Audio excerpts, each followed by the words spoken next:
Agents of wisdom, welcome back. But be warned, this story doesn't open with comfort. It opens with loss. She didn't lose a man. She lost her whole identity. 3 graves. No protection. No future. Just a vow that would ripple through royal bloodlines. She buried a man and unearthed her mission. This isn't the story of a woman who waited. It's the story of a woman who moved when everyone else walked away. So if you came for a soft love story, keep watching and be surprised. They say Moab was dry that season, not just in soil, but in spirit. 3 graves stood under the fading light, modest and unadorned. No flowers, no visitors, just stone, sand, and silence. The sort of silence one doesn't speak over. It wasn't the silence of peace. No, it was the silence of endings. Ruth stood among the ruins of her life, a widow not once, but thrice removed from comfort, by marriage, by death, and by the cruel impartiality of fate.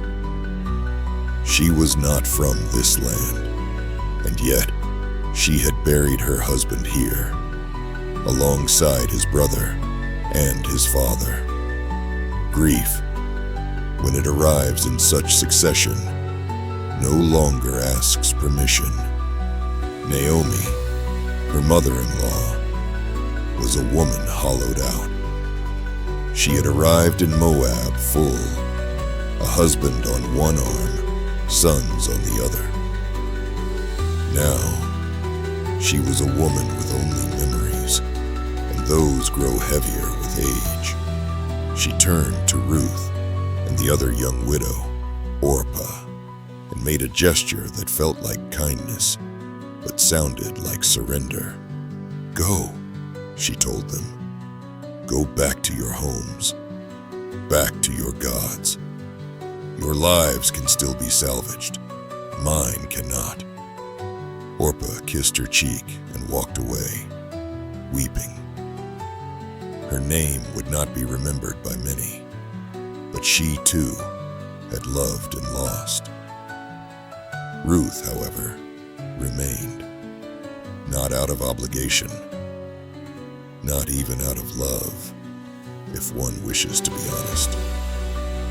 No, Ruth stayed because something in her refused to leave, a quiet defiance, the kind of still resolve that can't be reasoned with or named. She didn't plead. She didn't argue. She simply looked Naomi in the eye and stepped into history. "I will not go." And with that, 2 widows turned their backs on Moab, one reluctantly, one resolutely, and began a journey toward a land neither had seen in years or ever. Toward Bethlehem, a city known more for what it used to be than what it was. Ruth carried no gold, no promise, no plan, only risk, and unknown to her, the watching eyes of destiny.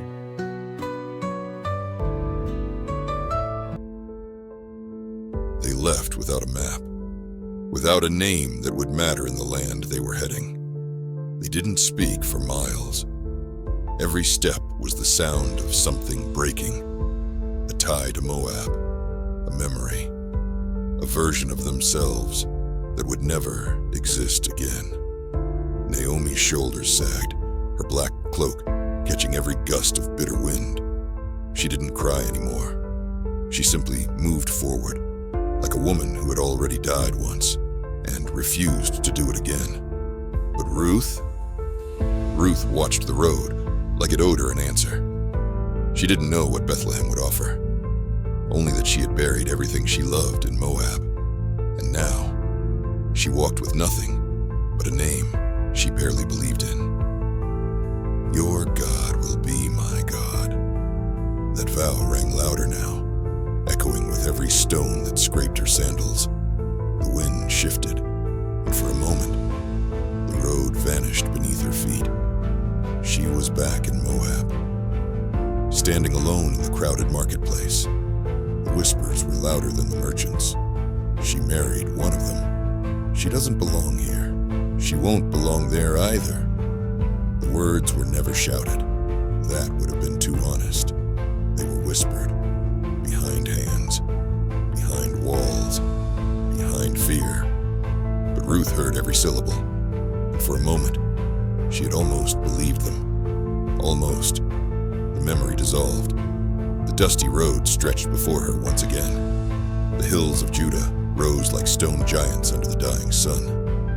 And Ruth tightened her grip on Naomi's arm. They don't have to accept me, she thought, jaw tightening. God already did. She was not a foreigner anymore. She was a woman on assignment. And if the land she was heading to tried to reject her, let it try. She would walk into Bethlehem if it killed her, and if it didn't, then heaven had better be watching. Now the two of them went until they came to Bethlehem, and it happened, when they had come to Bethlehem, that all the city was excited because of them. And the women said, "Is this Naomi?" Ruth chapter 1, verse 19. The message. And so the two of them traveled on together to Bethlehem. When they arrived in Bethlehem, the whole town was soon buzzing. Is this really our Naomi? And after all this time?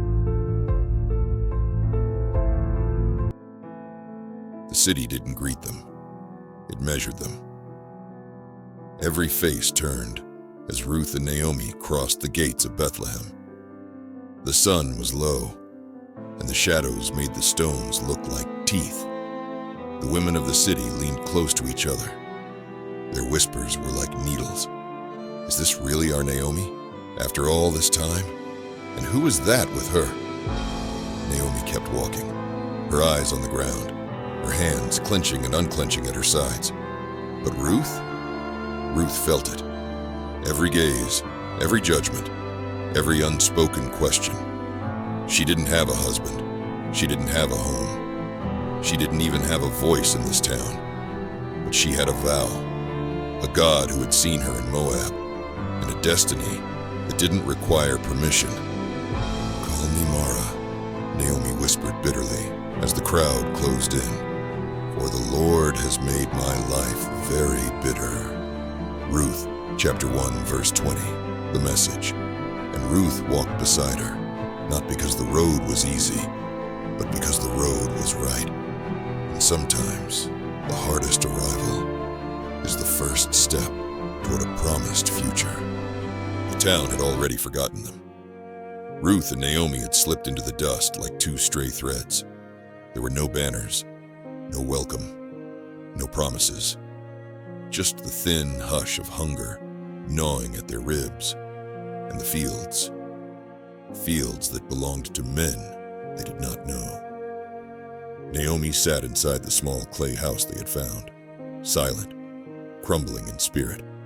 Her bitterness had eaten away at hope. But Ruth refused to crumble. She wrapped her scarf tighter around her hair, took one last look at Naomi and the emptiness that filled the room, and without a word, she stepped into the rising heat of the day. The town buzzed behind her. The hills loomed ahead, and the fields that might not welcome her, stretched into the dust. She had no map, no protection, no certainty, only a vow, only a God she could not see, but trusted more than what her eyes could find. Let me go to the fields and pick up the leftover grain. Ruth chapter 2, verse 2, the message.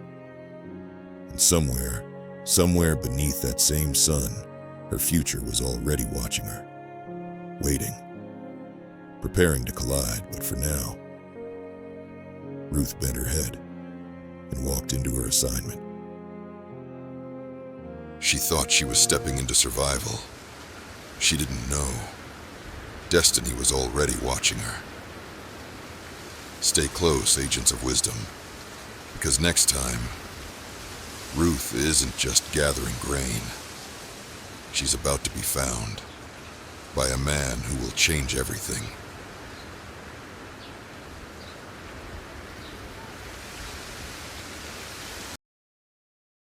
Agents of wisdom, you've seen the beginning of a destiny that would echo across generations. But Ruth's journey is only getting started. Stay connected. Stay ready, because the next chapter will change everything. Thanks for watching. God bless you.